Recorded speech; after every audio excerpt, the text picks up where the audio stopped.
Good evening, everybody. I'd like to welcome you to the February 19th meeting of the District Advisory Council.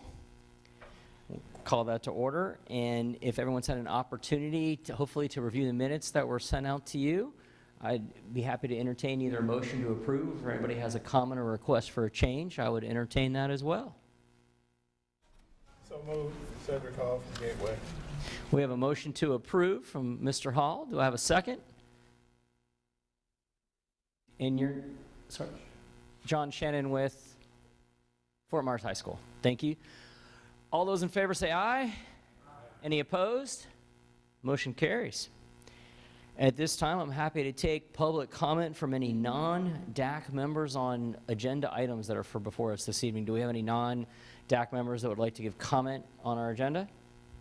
All right, seeing none, we'll move to Miss Mary Fisher for our board update. Thank you, Scott. Good evening. Thank you for being here. I'm sure there are other places you could be. Like me, I could be at the baseball field for my great-grandson's game, but duty calls. So just real quickly, from January 1st, 2020 through February 11th, 994 students enrolled new to the district, 1,287 students re-enrolled in the district, including charters, transfers, and students who came back. 883 students withdrew from the district. That includes moves to other counties and states, graduates, and those who left school. So in about 6 weeks, we gained 1,398 students in Lee County. Yes? 1,398 is our gain in students in about a month and 11 days. 1,287 re-enrolled into the district. That means they had gone and came back. Like, for instance, a constituent called me and her stepson moved back in with them and needed to be re-enrolled in a school near where they live. So those kinds of things.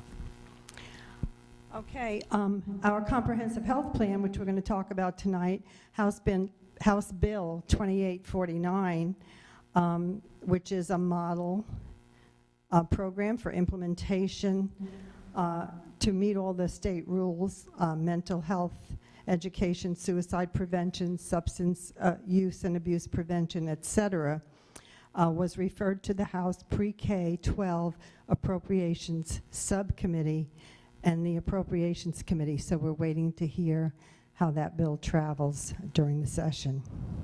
Fingers crossed. We may not get it, but you know, we have a foot in the door. So there's also Senate Bill 1216, which proposes that Florida District School Board members would have a consecutive service term limitation of 8 years. So any currently serving board members would term out by 2028.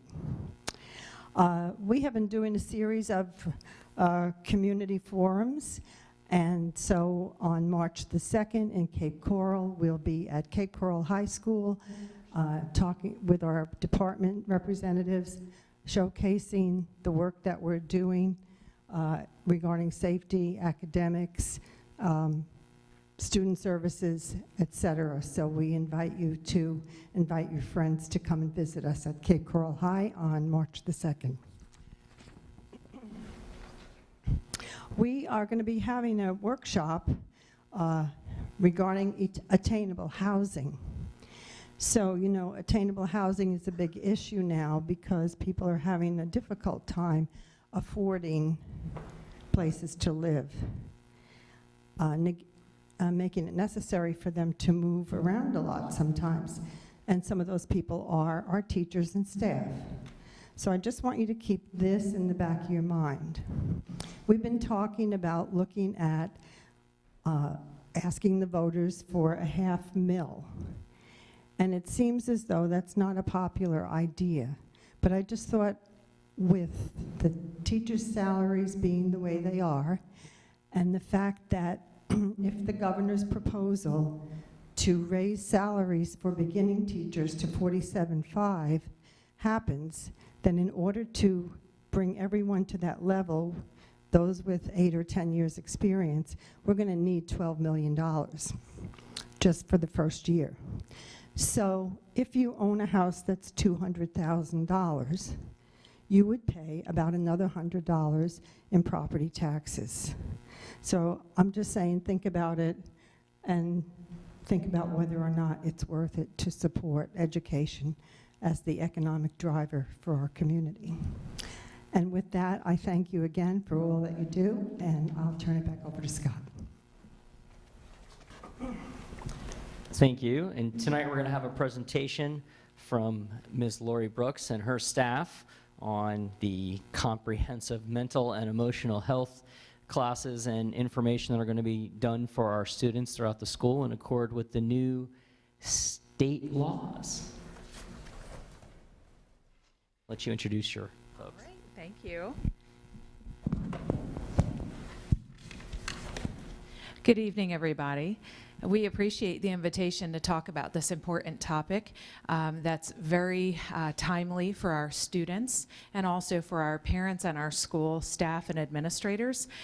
Just to let you know, I'd like to introduce my team, my small but mighty team of school counseling and mental health services staff, and also this legislation and the State Board of Education rule really is about comprehensive health education. And so we have a master teacher that's here at the district office. And yes, she left her, how many years at middle school? 26 years of middle school teaching to come down here and really help us craft comprehensive health education, of which mental health and wellness is a small part. And so I'd like to introduce Ms. Leisha Roy. She's our master health teacher with all of those years of experience. And as much as she misses her students, we're really thankful to have her on our team down at the district office. And then Ms. Mary Lynn Rodriguez, and she works in school counseling and mental health services with us. Okay, I'm going to actually sit to present tonight so that I can click on some links for you. So I hope you don't mind. I'm going to be over here.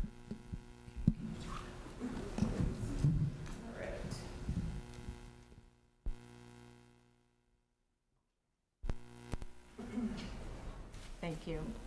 And I'll say real quick, we should have an opportunity at the end of this presentation for some question and answers. I want to encourage everyone in the general session that any questions that you have should be applicable sort of across the board. Again, as you see, Ms. Brooks has brought 3 team members, so there'll be one in each breakout session for questions that are more appropriate at each level. So everybody please try to keep that in mind when you get to ask questions today. Thank you. Thank you so much. And if you could please let me know if I start getting close to our end time. I like visuals, so just give me maybe the 10 minutes warning and we'll transition over into questions. Okay, so as you all know, we've had mental health services embedded into our schools now for the past 2 years. Can everyone hear me okay? Great. And so in with that kind of creating school-based mental health services with appropriate referrals outside for therapeutic services, this year the State Board of Education passed 3 rules that now talk about required instruction for students. So 2 years ago, we had more school-based services for students that need additional assistance. The legislature also put in required training for staff on youth mental health first aid, so how to actually really understand signs and symptoms of typical behavior in adolescence, but also what could be a sign or a symptom of a greater challenge, how to talk to a student about that and first aid them, while you're also connecting them to the school counselor, school social worker, et cetera. So we've had basically I look at this as a 3-pronged fork. The first prong is the services to students. The second prong is the education of school-based staff in mental health and wellness and awareness and how to first aid students and connect them to those services. And the third prong now is what came out of these 3 rules for the State Board of Education, where they said now we really need to make sure we're instructing students students. And so that's where we had 3 rules that were passed statewide, and it's required instruction in 3 areas: mental and emotional health, substance use and abuse health education, and child trafficking prevention. I have to say that some of the titles of these rules kind of set parents and staff a little bit on end, because they're using terminology that unfortunately we frequently deal with in the school counseling and social work world, but at the same time, this is really comprehensive health instruction. These are health standards that students receive education on every time they have health education. And so probably would have been a little bit easier for all of us to digest if they had just used some different verbiage. So as we present tonight, our essential question is this, and this is where we're really asking for your help as DAC, and it's: how can school principals facilitate communication with parents regarding this required health instruction? So that's the question we're going to ask you to provide feedback for us on during your breakouts. How can we facilitate communication with our parents regarding the instruction? And so to that end, this 30 minutes will focus on what's the overview of that required health instruction. We have an elementary level, and then our secondary, obviously that's middle and high school, and then we'll transition to our breakouts with that essential question in mind. So just a quick summary of the 3 rules. The mental and emotional health applies only to middle and high school students. So that required instruction starts in grade 6, and it needs to develop annually in a developmentally appropriate way through grade 12. And that has an hours requirement attached to it. So we have to do a minimum of 5 hours on this topic. Then with the substance use and abuse health education and also the child trafficking prevention, that's a K-12 continuum. So in grades K through 12, they also need to have that developmentally appropriate instruction. Now, the mental and emotional wellness rule actually came up with about, I think that's 12 different topics that we're required to cover. So in our planning for this instruction, we wanted to ensure, and we're called to ensure, we cover these particular topics. So I'll just give you a minute to read through those.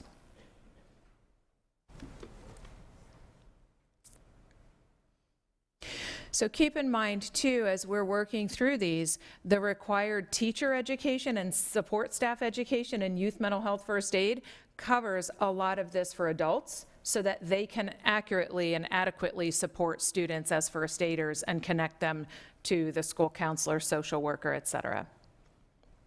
So they're trying to really align everything students and adults are learning plus accessing.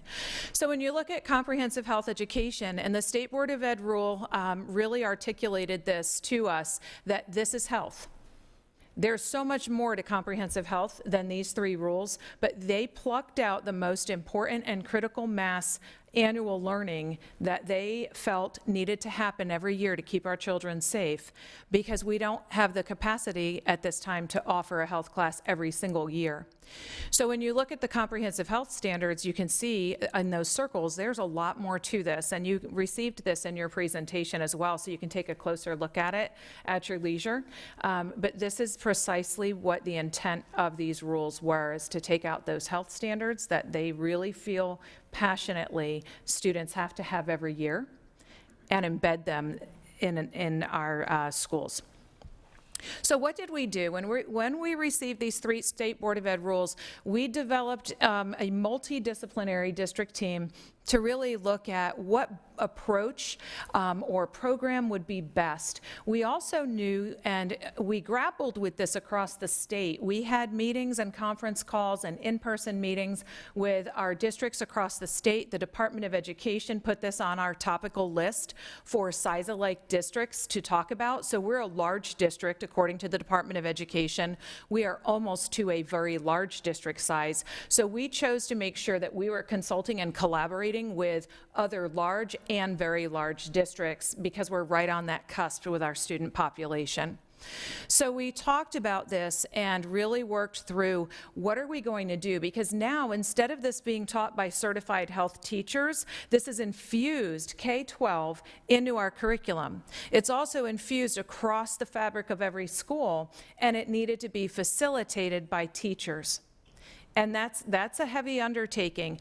And again, we go back to the title of these being mental health. Teachers said, I'm not qualified to do this. And child trafficking, not qualified to do this. And so we needed to pick a program where the teachers facilitated the program and facilitated the discussion. To be quite frank, the foundation of our intent, though, is how do we also help our students and our teachers build relationships? Because kids need that one trusted adult, and many times they need more, but at least one trusted adult that they can talk to. And having more of those conversations in a facilitated, supported setting would probably encourage our students to find that trusted adult in the building that would complement their trusted adult in their personal life or at home.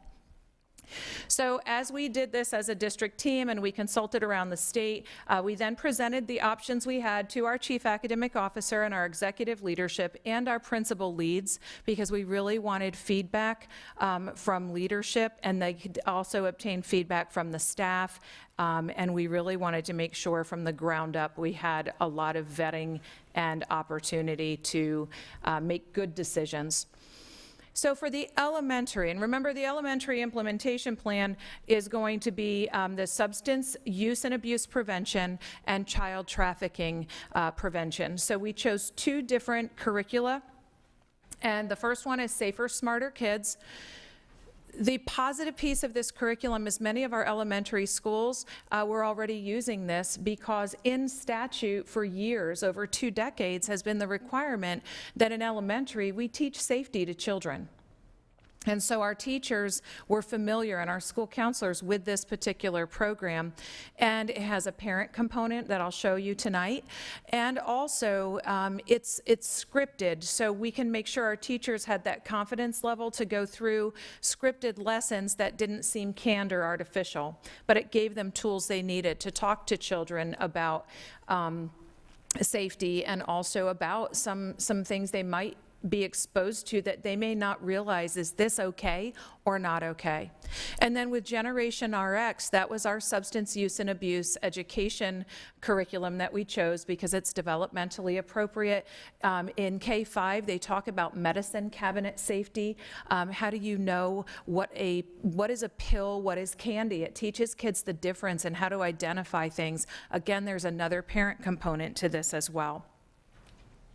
So when you look at our district website is the venue through which we're pushing all of this out. So later I'm going to remind you about the parent letters that if you're parents, I hope you received on December 11th. We're going to talk about the district communication plan.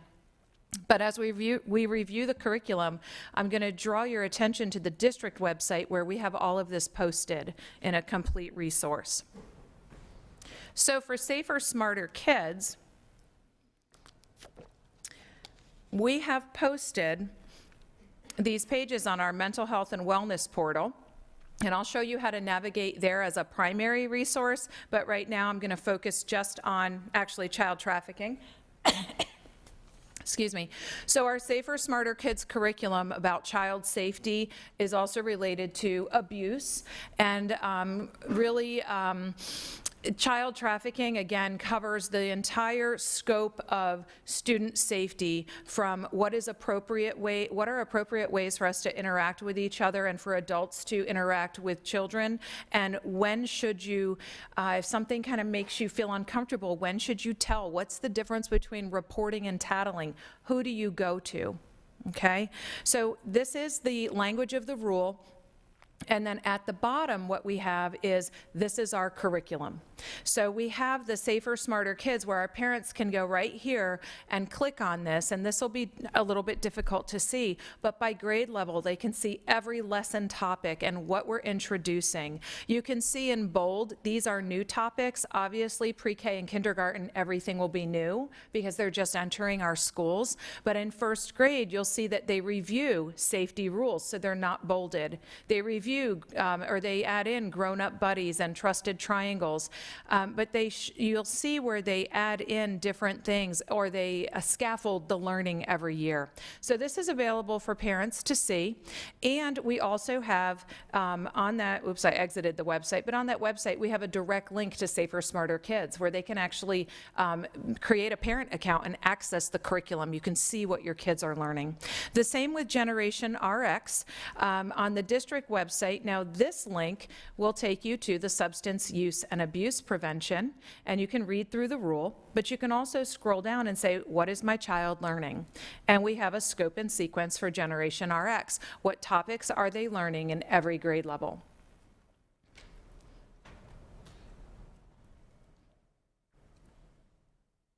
Remember that we chose this too because they're DOE approved. Safer Smarter Kids has been on their list of curriculum. And also there's parent toolkits and resources to further the discussions at home. So now we move into middle and high school. So remember K-5, we covered the substance use and abuse, child trafficking prevention.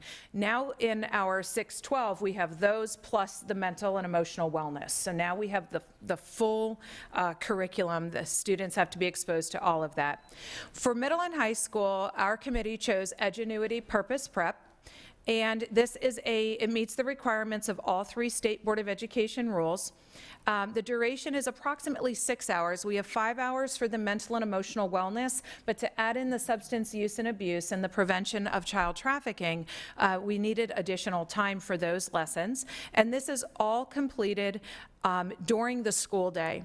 We felt that, and districts were advised, that it's critical that this learning occur in a facilitated environment because we want to ensure students have the support they need at school when they engage in these lessons, A, to have conversations, but B, to also seek some support, and so that we can also then communicate with parents if their child needed additional support. This program also translates into 60+ languages. So we have, as you're well aware, many students that are monolingual or early in their bilingual language acquisition, and this translates into 60 or more languages for them to engage in this learning in their own language as needed. It also has, for our deaf and hard of hearing needs, it has the closed captioning, and it does pace it at the pace of the instruction. We can also slow down the pace if kids read a little bit more slowly. If they're unable to hear and they need to read, they can slow down the closed captioning as well. So it just has a lot of added pluses for kids with special needs so that we can ensure they can engage in this. And of course, it aligns with our standards and all of the different things we're consistently looking for alignment with the Department of Education. So what are the benefits? Well, Edgenuity is a known and familiar program because we use it already in our schools as needed for credit recovery or initial credit as students need to engage in that program. The infrastructure was already in place. We have accounts, we have the servers for it. And then this is called the Edgenuity Purpose Prep course, and that's for this specific State Board of Education rule learning. And we wanted to make sure as a district we provided schools with the opportunity to meet the requirement, but if you're in a school that's ready to scale up or build out and do more and add to this and supplement it, principals and school staff would have that flexibility.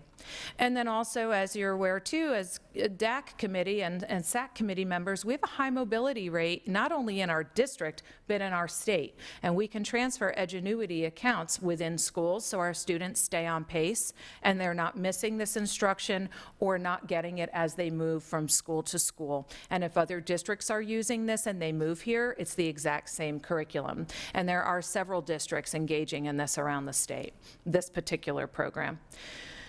And the content is relevant. I'll show you some of the video clips tonight, and it's supported facilitated discussion. So this Edgenuity Purpose Prep has learning routines, so the students get used to a routine. And it encourages students to interact with relevant topics. Again, this is not, and this is the way I describe it to our school leadership and our staff and concerned parents, we are helping students build their bench. This is their emotional and coping skills toolbox. This is not in your face. Let's talk about bipolar disorder. Let's talk about suicide. This is engaging students in discussions around health standards that it really just kind of help them identify who do you go to? Who's your go-to person when you're feeling sad or you need to talk it out? What's the importance of engaging with social media while avoiding becoming addicted to social media? I mean, some of these videos, we vetted every single video in grades 6 through 12. This team of 3++, we all viewed the three of us viewed the videos, but we added additional people to it to say, what do you think? And I'll be honest with you, as an adult with social media, it kind of pricked my conscience. On some of these, I thought, oh, this is a lesson for me too. So. And then these are videos delivered by Purpose Prep experts. This is a diverse group of people. They're not all famous. I think they have one NFL football player in there. They have someone who works for Facebook, so she's really keenly aware of social media and also the issues around that. But you have people that have overcome adversity to become successful in their own kind of middle-class America world. We also have some people, I'll show you the videos. It really engages kids because it's not all about famous people. It's about real people who have had different challenges, and their messages to kids are real. And then we do the facilitated discussion after the video is concluded. So here are just 3 of the over 40 Purpose Prep experts, Danielle Bailey, Jonathan Orr, and Alyssa Garcia. Alyssa works for Facebook. We're going to meet Danielle in a video. And Jonathan Orr, I believe, was the NFL football player that now does speaking to adolescents about the importance of finding your purpose. Okay, I hope that this is not loud. We tried to adjust the volume, but here's one instance of a video. We know that vaping and juuling is a hot topic and unfortunately a critical issue for our adolescents. And so this video is one of the videos embedded in this curriculum, and it's going to talk to students about the dangers of vaping and juuling.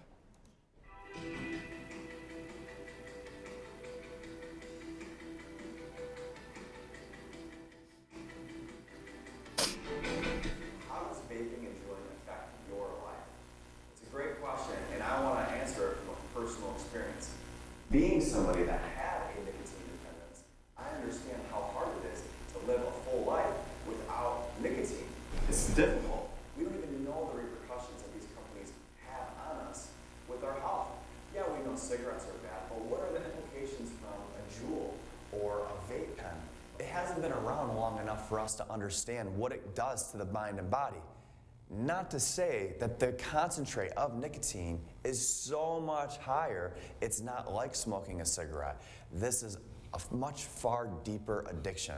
Nicotine is very addictive. They actually released a study saying that nicotine is more addictive than heroin. So nicotine is up there with one of the most addictive drugs in the world, which means that it is very hard to get off of. Maybe you tell me, hey, I'm just vaping the liquid. There's not a lot of nicotine in there. But what does it have on your health? You guys have to think this is ruining your body.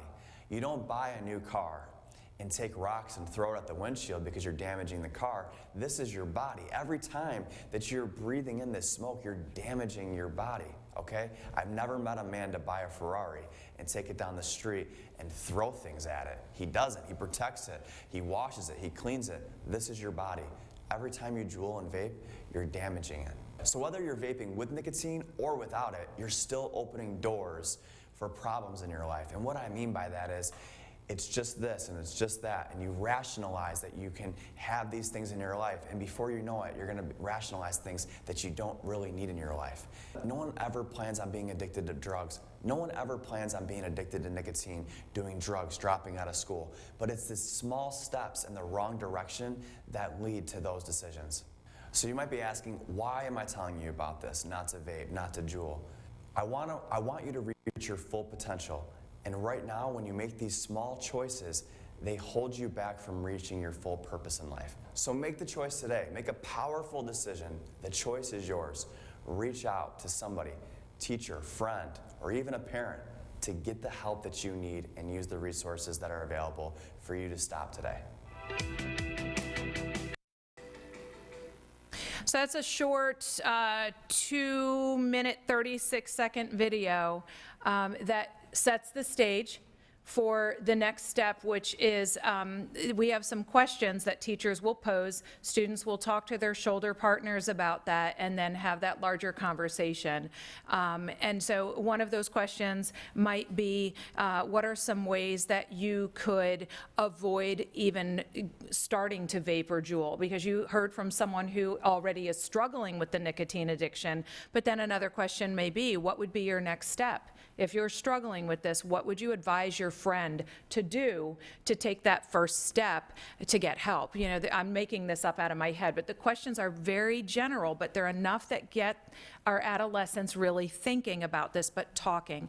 Early reports from our middle schools that have already started this, a couple of things. The first one was, I have students that have never engaged in classroom discussion contributing. And the second one is, kids are telling me that they've never had discussions like this before, and they're so glad to have the opportunity to talk about this. Now, in our elementary school, we had a principal, when she was doing Safer, Smarter Kids, they were in the middle of, do you remember what grade that was? Second grade, we think. She emailed us and said, you know, this Safer, Smarter Kids with the child trafficking, but really more about safety and your circle of trust. They're doing a whole nother lesson in this teacher's classroom. Principal was doing a walkthrough. And the teacher posed this question, well, you know, so-and-so, what would you do? And she said, I would use my strong voice. Well, that was from the prevention curriculum we're doing, but she put it right into the lesson of, but she's identifying with how do you use your authoritative voice to get someone to step back and stop? You know, how do you set your bubble and your boundaries? These are things that most of us think our kids learn at home, and if you're in education, sometimes we just assume it, but there are times that our parents think they're learning this at school.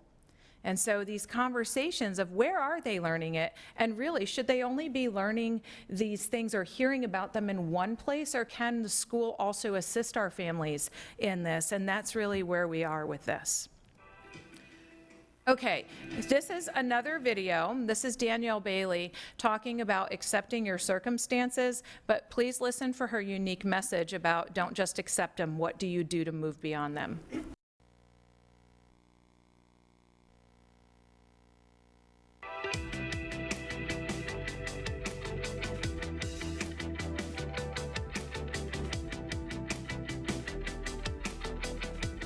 How do I accept my circumstances? Well, everybody's not born with a perfect home life, okay? So who am I fooling? I didn't have a perfect home life, and I'm sure you haven't. Everybody's family is not perfect. We all have a story, and we all, what's important is have a day, each day, to make a difference in our life.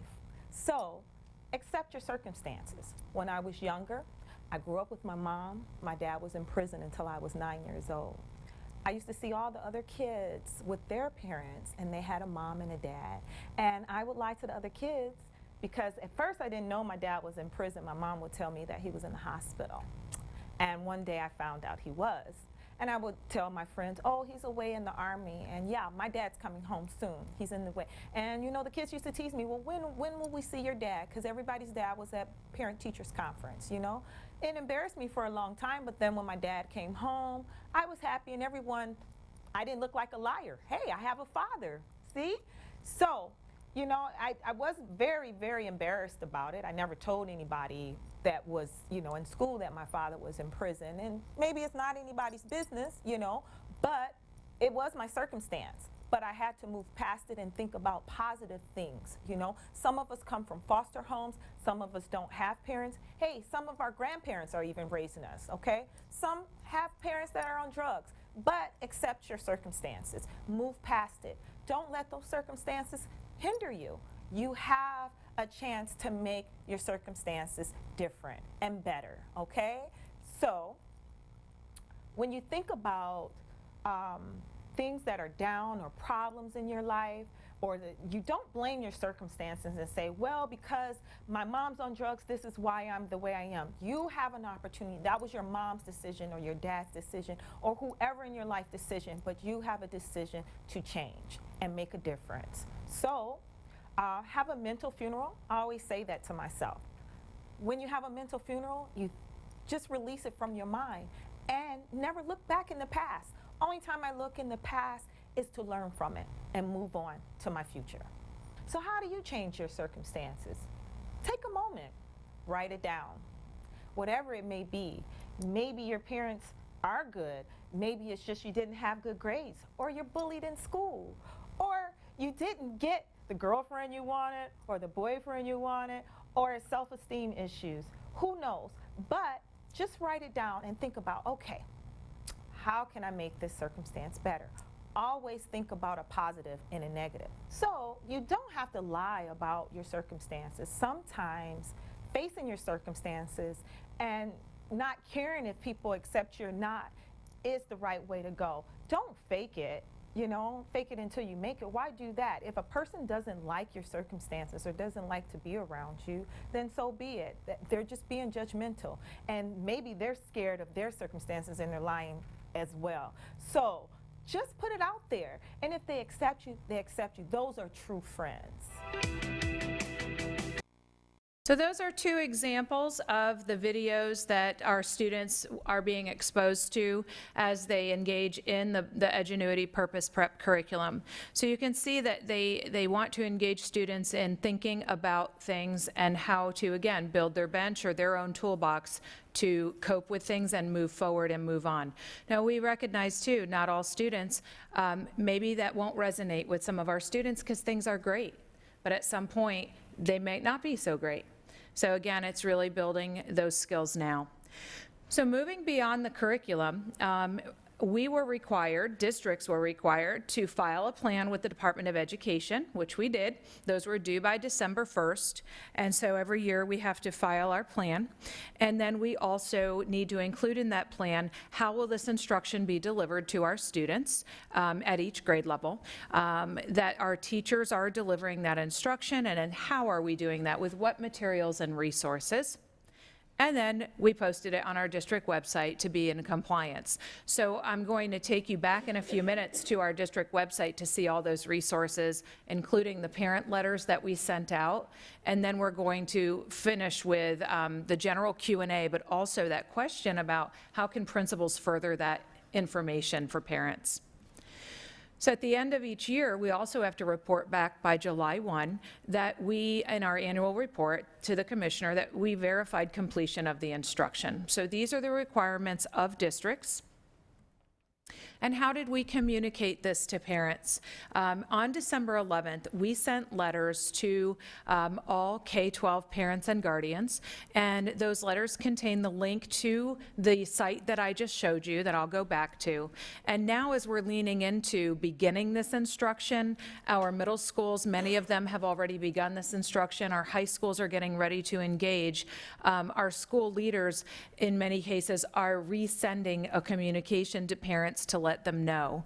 And so that's going to be kind of the question that we lean into. But I do want to show you very quickly before we go into that. I just want to go back to, if I don't have that letter or if I don't have that link, how do I get to this information? So if you visit leeschools.net, and under Student Services, you go to the Mental Health and Wellness portal.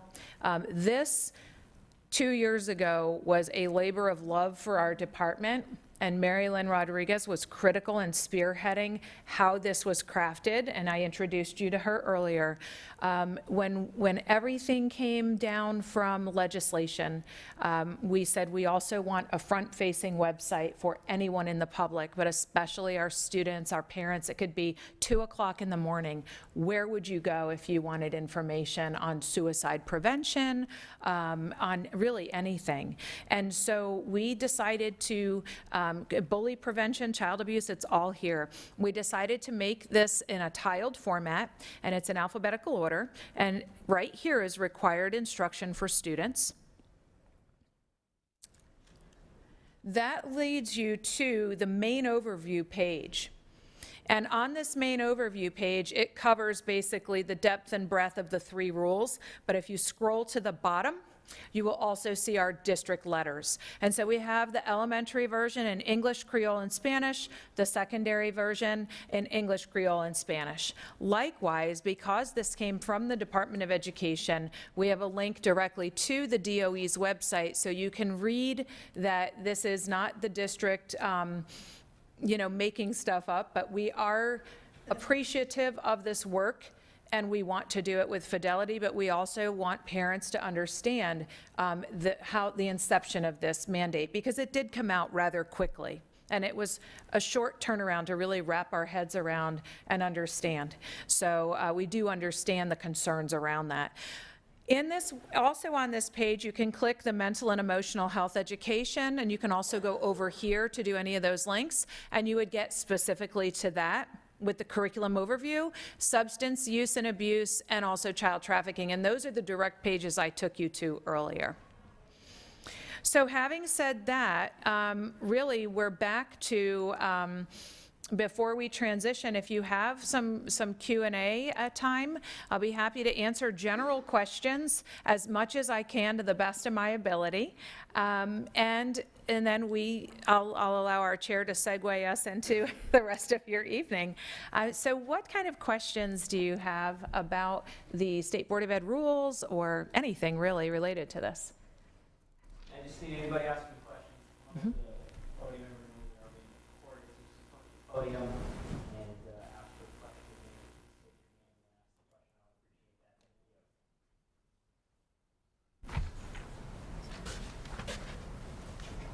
You guys see it in the mic. Andy Erickson, Alva School. My question is, if in elementary you find the school recognizes a student has a mental problem, what's the next step?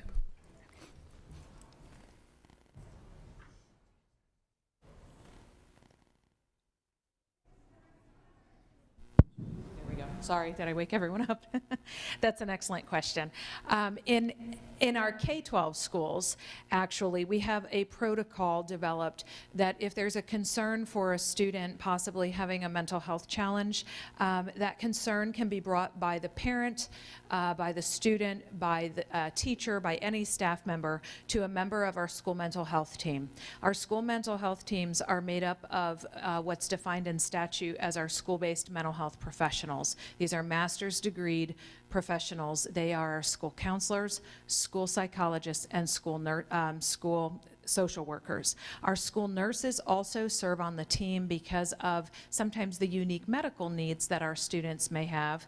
And they're a confidential team that will take that concern, and then what they'll do is they'll look at all of the different aspects of the student's school life, but they'll also reach out to the parent and talk through, do you have concerns at home?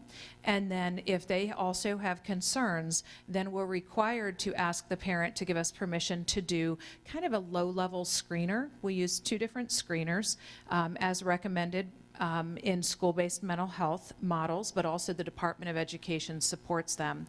And that's the pediatric checklist, which the parent would complete, or the caregiver. And we also have the strengths and difficulties questionnaire. The results of those screeners provide the school mental health teams with more information regarding, is this just a kind of a social, emotional, developmental need that this child has, or do we in fact have a mental health need that needs to be served through some of the mental health interventions we can offer to a student and parent or guardian? I'm Diane Mallman, and I'm representing Challenger Middle School. I have 2 questions. First of all, is there some kind of attendance policy where every child has to have this? So if a child's sick, then someone has to come back and teach it? And the other question is, do parents have the option of opting out for their child to get this education? Excellent questions. The first regarding the attendance policy, we do track when we offer the required instruction according to the instructional schedules that the schools have developed. They do track attendance as they would with any other coursework, and then we do have the students make up those lessons. And so each school has a mechanism to ensure that if instruction is missed, the students have the opportunity to make it up in the same type of facilitated setting. Regarding an opt-out, and this is the other reason that we put the link on our district website directly to the Department of Education, because they have an FAQ document that says, can parents opt their children out of this education? And at this time, the Department of Education has provided no opt-out for us. So I know that causes some angst, which is why our principals have really been having good discussions with parents. That's also why we've posted so much of the curriculum on there, and we want to ensure parents can see what it is their children are learning. Hi, Vicki Manietta from Cypress Lake High School. What is the cost of all this? Great question. So Generation RX and Safer Smarter Kids is totally free. Safer Smarter Kids was developed by Lauren Book. She is state senator or representative? She's lobbyist? Okay. She was the child of one of our legislators that was actually sexually abused by her nanny.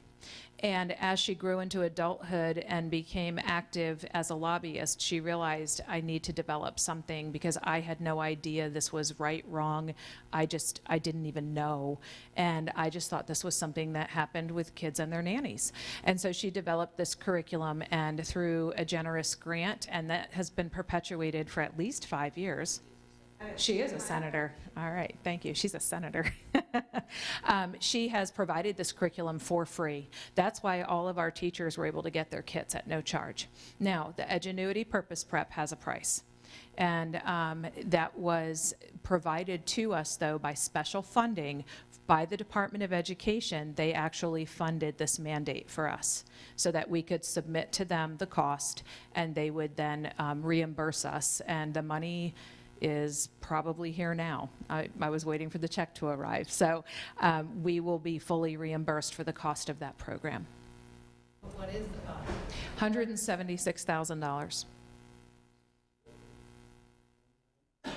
That would be a perpetual fee. It's based on our number of students in grades 6 through 12. I'll be honest with you, there are districts that before they told us that they were going to fund it, that was really what moved the needle for us, is we are trying to be, as a district, so fiscally conservative, and I appreciate that as a taxpayer. And when we were able to receive that funding, districts breathed a sigh of relief, because we have developed videos. That's an evidence-based program that has been used for social emotional learning by districts around the world, and especially in the United States, but they are worldwide. And we felt like we had a product that was tried and true, but it took our teachers off the hook of having to actually try to teach something. When we did the mental health and wellness piece, right away, again, people are like, wait, and it's really about wellness. However, when I was a classroom teacher, would I have felt equipped to teach this if someone handed me a topic and said, go ahead? Not so much. I was computer science, before I became a counselor. I know that's kind of weird, computer science, counseling, but here I am. So, that's where we really liked the video option with the facilitated discussion, because what are teachers really, really good at besides their subject? Building relationships with kids, because without that, those students aren't going to learn at the deep level you need them to. So we needed to leverage that gift that our instructional staff has, but make sure they felt comfortable with the videos doing the initial work. So we've all been asking a few questions. It doesn't look like anybody else has any questions. We have a few minutes left before we're supposed to go to our breakouts. We can either go early, or if anyone would like to answer the question that Ms. Brooks has posed to us and provide some feedback here as to what they think might be a good way for our schools to communicate this information to the parents and interested people in the community, now would be a great time to share that here in the general session if you're interested. Do we have anybody interested in sharing that? I have a question. All right. Mr. Hall has a question. I was gonna get some mic up there. Good evening. Good evening. Cedric Hall, Gateway Elementary. You have the three individuals that were speaking, that were giving their life experiences to help, I guess, to help motivate the students. Have you considered using any local participants or graduates of the Lee County School District? I'm so glad you asked that. Purpose Prep reached out to me about 3 weeks ago, and they wanted to know if we could identify some of our own students, staff, graduates. Actually, they didn't really say current students, because one of our issues is that kids are talking to other kids, which is wonderful. It's good to be a great friend, but the majority of the information they're getting is from their peers, and we definitely want them engaging also with adults in these discussions, so that we can ensure their information is accurate. And so they asked us if we knew of any former students or our own professionals in our schools and in this community that would be willing to speak on certain topics. And they gave me a list of over 100 topics. So we're in the process of getting some yeses, because we think it would be great for our students to hear from people in our own community too. Put my name down, please. I will. Thank you, Mr. Hall. That would be fabulous. Remind me, I know we talk periodically, but I'll give you my card before we leave tonight to ensure that we can connect over that. All right, well, it looks like we can go a few minutes early to our breakout sessions. Our elementary is going to be in training room D. Middle will be in training room A, and high school will be in training room B. I know A and B are right over here. D is right down the hall out the second set of doors, and A and B are at the other end of the hall. To go through those. Did you have us in the basement behind three locked doors? Yeah, the three locked doors. Secret passage?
platform just getting this out.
Let me see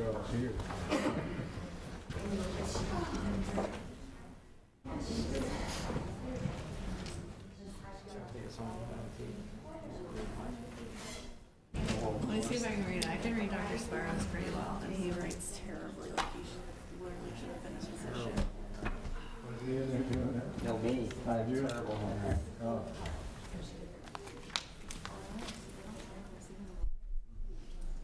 Well, then one person went into the city and I did. I look at the end.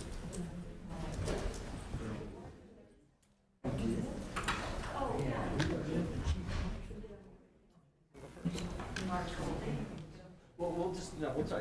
He was signing it. So you only have 2 questions? Oh, yeah. Okay, first aid training and Wi-Fi on your buses. Oh, see, somebody thinking of saying, because you know what I said? I said videos. Yes, I said video. Air conditioning. He was talking about the fact that the child was on the bus for an hour and 15 minutes each way. And, you know, needs the Chromebook to do the homework. Yeah. And so there's no way to do the homework.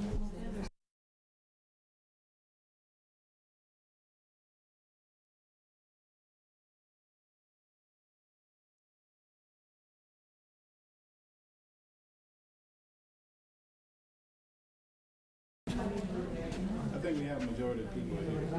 You've got your I just went in all of them. Elementary's been in here, so we're here. and then David's here. It's 7:45, so I'm going to welcome everybody back from the breakout group sessions. Why don't we start with high school tonight for our report? Yep, caught them by surprise. Hello, my name is David Rodriguez from East Lee County High School. One of the things that they started off with was talking about the importance of mental health over the last 2 years, and how it is the information that that has been needed to be addressed and to be brought into the schools. And most of the people in the discussion agreed with that. And Lori Brooks was able to go into more of in-depth of the instruction that's going to be provided, and how just review my notes, sorry. How not only is it increasing services to the school, but it's also providing more education for students and parents in the community themselves that may not know about these topics. We also mentioned many different options or things that can be done, not just for high school, but across the district, of promoting communication with parents. For example, being able to provide parents with pamphlets on quick little guides of this week, like here's what you need to know, what's being taught through the mental health program, newsletters, in open house. Just going back to, we also talked about how would we also get the information out to two-parent households, where one household gets more information than the other, and the other household does not get any information at all. We also brought up the topic of families that may not have internet access or devices at home, and what they would do to be able to get the information from the school district. And I think there's a lot more that we went through, but we also talked about things that can be done, like pre and post surveys in the future for the program as well. Thank you. I'm doing middle school tonight. I think we were somewhat similar. One of the comments that we had, and I'd be curious for a show of hands here for Ms. Brooks and herself. How many people still here in the room remember receiving the letter that Ms. Brooks was talking about from the district? Quite a few in our group. So in our room, we had one gentleman in the middle school breakout that remembered receiving it. So that seems like there was definitely an issue, and we went through some additional details with Ms. Roy on that. One of the things that was brought up is looking at other terminology that can be used to express this in the communications, that there's some concern that the word mental now has a negative connotation. If you talk about mental health, it's got a negative connotation for some people. So the emotional, social well-being or emotional social education was something that resonated in our room, but that's an idea that they can take back. We had suggestions about some methods that were the same. I won't repeat, but another idea was also using the Google Classroom, that in some schools a lot of parents are also connected to and looking at the Google Classroom, so that's yet another digital way to share information, and also talked about including a small blurb, maybe not the full level of information, but in the regular communications that come out from school principals, newsletters or monthly, quarterly updates, as you will, that a blurb in there could at least cue in the parents that are interested in more information about where to go look to find that. We got a comment that something like this perhaps shouldn't be done through the peach jar and the methodology when there's a lot of other things going on. You know, people are talking about sometimes when they get the peach jar, they get 5 flyers in one time, and maybe some people miss this, so maybe there needs to be levels of importance or separation for those things. We had a question for the future, and it sounds like something that may be possible next year, probably not. We got the answer to it from Ms. Roy, which I'm sure Ms. Brooks will correct if we're not right. But due to time constraints, so the question was, what about if parents or other community groups were interested in also partaking in the mental health first aid training? The response is something the district would certainly love to do. This year, there's probably not any capacity to do that given the time frames that were involved in when this rolled out. But in the future, when there's more capacity and ability, it was our understanding that that might be something the district would be willing to look at and try to provide to share the awareness. And then we had an unrelated to tonight's topic question that came up due to the length of time some of our students are spending on buses. The statement was that the students spending over an hour and 15 minutes each way on the bus. Has the district ever looked into providing Wi-Fi on the buses so the students could use their Chromebooks to do something productive like their homework or something else, particularly on these routes that are some sort of very long routes? And those are the issues that came up in the middle school, and that takes us to elementary. This is all going to sound very familiar. A large portion of our room also reported not receiving the letters, and it was noted in our room that each lesson comes with its own newsletter home saying what you learned that day, and a portion of our room that had already started the lessons also said that they weren't receiving those coming home either. So communication apparently is an issue. In our room, it was discussed that, right, we do need better communication both in low-tech and high-tech methods, and we discussed a lot of those different methods, using things we already have in place, Class Dojo, Messenger, and things like newsletters, RSACs, town halls like we did with the half-cent sales tax, separate meetings, and then starting earlier in the year, like when you first meet, on Parents' Day, when you first meet your parents, have it already brought up then. And it was certainly noted, how about not sending it in December when backpacks are really full and there's a million things going home, because obviously didn't happen. So we're going to have to go back over that. I'll comment on behalf of Ms. Brooks and her team. Of course, this year was difficult because it was due in December. They got it at the beginning of the year, and they needed some time to put it together. So at least in our room, there's clearly an acknowledgement that to some degree the legislature forced them to put the cart before the horse. The other thing that came up in our room that I wanted to share, I thought was really important, I think Ms. Brooks touched on it, but it was more emphasized, that most of this is not really new.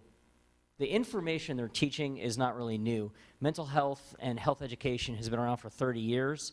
It's just that perhaps it's a renewed focus on these particular aspects of it, and it's more of, they're finding better and more effective ways to teach it and focusing on these particular issues, but it's not like this is all something that hasn't been taught for many years in our schools and that our educators weren't trained on how to handle. So I thought that was an important point that came up in our room. At least at this time, I would be happy to entertain any public comment from non-DAC members on non-agenda items. Okay, and does any DAC member have anything for the good of the order? Seeing that, I'd be happy to entertain a motion to adjourn. Andy Erickson, motion to adjourn. We have a second, and all in favor? And I will see everyone March 25th. March 25th.